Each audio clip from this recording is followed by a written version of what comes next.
So I am going to start the Greek war of independence because बहुत सारे students को इस part में काफ़ी सारे डाउट्स हैं, तो मैं इस पर थोड़ा सा ब्रीफ इंट्रोडक्शन आपको दे रहा हूँ ताकि ये जो पोर्शन है वो आपको क्रिस्टल क्लियर हो जाए। ठीक है, तो कैसे स्टार्ट होता है, क्यों होता है, इसका बैकग्राउंड क्या है, कैसे है, और लास्ट में स्टेप वाइज स्टेप जो भी कीवर्ड्स होंगे जो मेनली आपको इम्पोर्टेंट है एग्जाम में लिखने के लिए। ठीक है, देखो वार कैसे स्टार्ट होता है, क्यों होता है।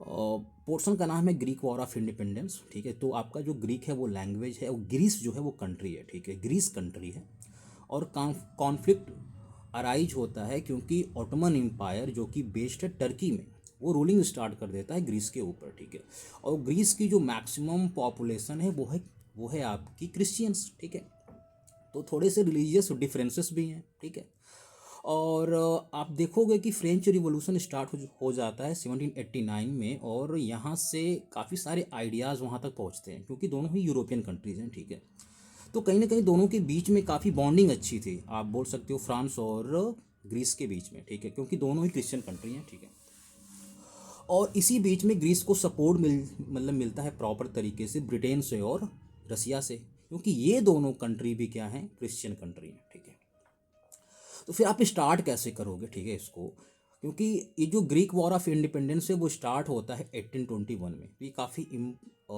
इम्पॉर्टेंट है ईयर, तो इसको आप याद कर सकते हो। ठीक है, 1821 जो है ये Greek war of independence start होता है, और ग्रीक वॉर ऑफ इंडिपेंडेंस में ग्रीस को सपोर्ट मिलता है मेनली फ्रॉम द इंग्लैंड, यानी जो आपका आपका ग्रेट ब्रिटेन है, आपका फ्रांस है, और आपका रसिया है। क्यों? क्योंकि तीनों जो कंट्री हैं वो कैसी कंट्री हैं, क्रिश्चियन कंट्री हैं, और जो ऑटोमन एम्पायर जो रूल कर रहा है वो फॉलो करते हैं इस्लाम को। ठीक है, सो यहाँ पे आपको रिलीजियस डिफरेंसेस दिख जाएंगे। ठीक है, दो चीज़ें हो गई।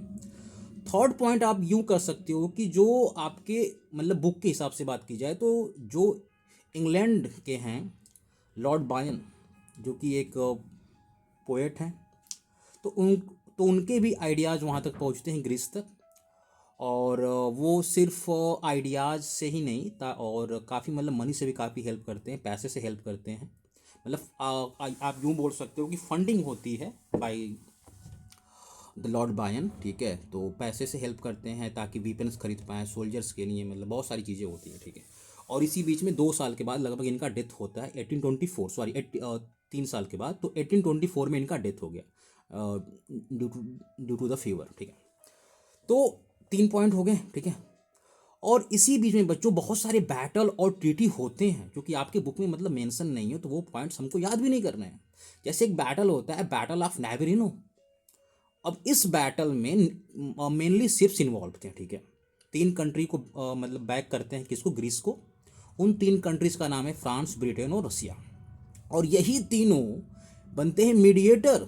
जो मैंने काफ़ी आज क्वेश्चन पूछा है, बहुत सारे बच्चे इस चीज़ को बोल नहीं पा रहे थे। ठीक है, तो 1832 में जब वॉर ख़त्म होता है, ठीक है, तो जब वॉर ख़त्म होता है तो एक ट्रीटी होती है, और उस ट्रीटी का नाम था ट्रीटी ऑफ कॉन्स्टेंटिनोपल। ठीक है, जो ये बेस्ड है, ये जो जगह लोकेटेड है वो है टर्की में है, इस्तांबुल में। ठीक है, ठीक है, और इसमें देखो ये जो ट्रीटी होता है 2 कंट्री के बीच में होता है, ग्रीस और टर्की, और इनके बीच के जो मीडिएटर थे, जो मीडिएटर हैं, वो 3 कंट्रीज हैं। कौन कौन सी? रसिया, फ्रांस और इंग्लैंड।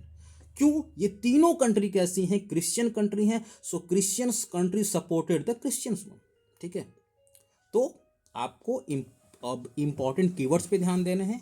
जब भी ग्रीक वॉर ऑफ इंडिपेंडेंस की बात आएगी तो याद करना, वॉर स्टार्ट होता है 1821 में। Very good. 2 कंट्री हैं इसमें इन्वॉल्व, ग्रीस और टर्की। जो एम्पायर है वो है ऑटोमन एम्पायर है। ठीक है, और वो भी कहाँ से है, टर्की से। इन सॉरी इस कंट्री जो आपका है ग्रीस, इसको सपोर्ट मिलता है 3 कंट्रीज से, वो है ब्रिटेन, ठीक है, एक है फ्रांस, और एक है आपका रसिया। इन 3 कंट्रीज से। फिर आपको पोएट का नाम याद करना है, लॉर्ड बायन, और तीसरा पॉइंट है ट्रीटी ऑफ कॉन्स्टेंटिनोपल। ठीक है, थैंक यू वेरी मच।